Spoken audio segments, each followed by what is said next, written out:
Well, certainly from the experience I have, I run another group now as well, which services the AV consultants in London and the South East.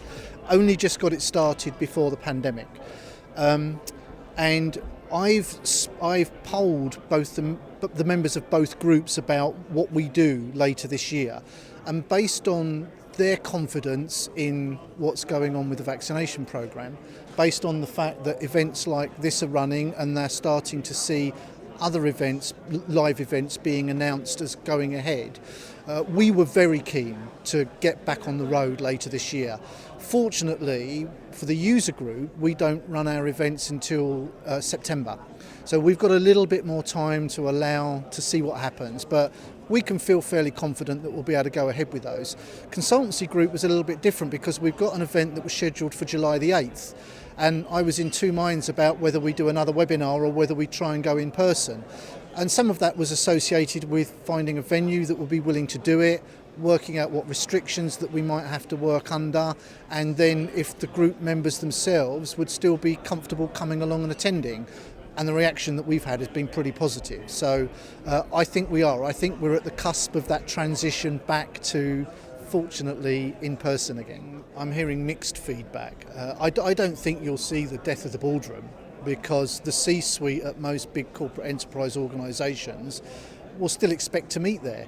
Maybe not as frequently as they did before, because they've now realised actually there's other ways of doing it.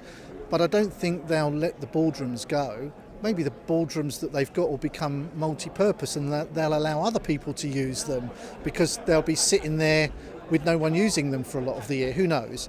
But no, I'm hearing mixed feedback. I think the challenge is in multiple areas. If you look at the last 5 years, we had this huge growth in huddle spaces. Those are very difficult to socially distance in. So how are people going to feel about being in very close proximity to each other back in offices in those small meeting rooms?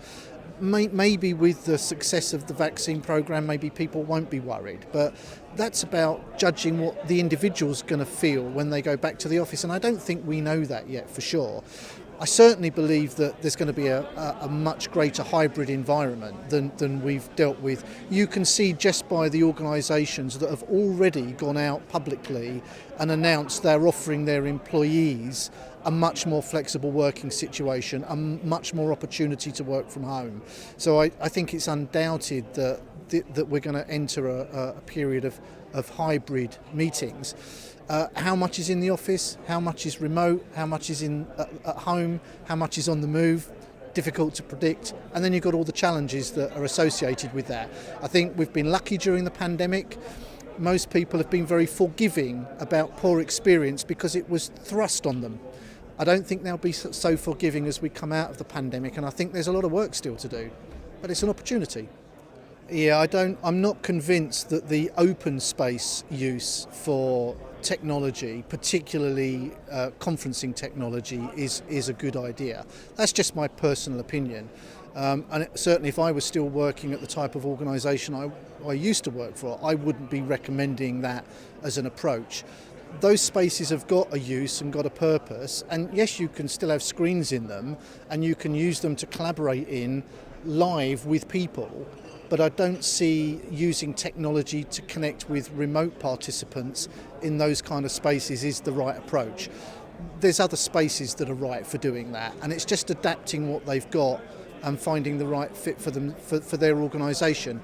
And yes, I think we will go through a period where certain room types may change, disappear completely, be redeployed or whatever.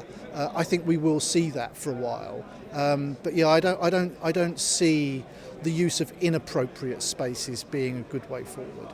That whole thing about what are our members' challenges, what are they looking to do that next, what do they think the industry is suggesting is the right thing to do. We've referred to that as like the intelligence of the group, like the intelligence of our membership. And actually we've never collected that before, but we've been asked many, many times about it. And it's actually an ongoing project that I'm working on right now. I hadn't had time to previously. I'd been too busy just running the group. But the pandemic has given me time to look at some other things that we could be involved in, other ways we can service our members and the industry as a whole. And collecting their thoughts, their intelligence, their challenges, their feedback, whatever it is something that we're entering into at the moment. But no, historically, I've only generally got that by conversation at our events or at the drinks in the evening, and I've been starved of that for the last 15 months.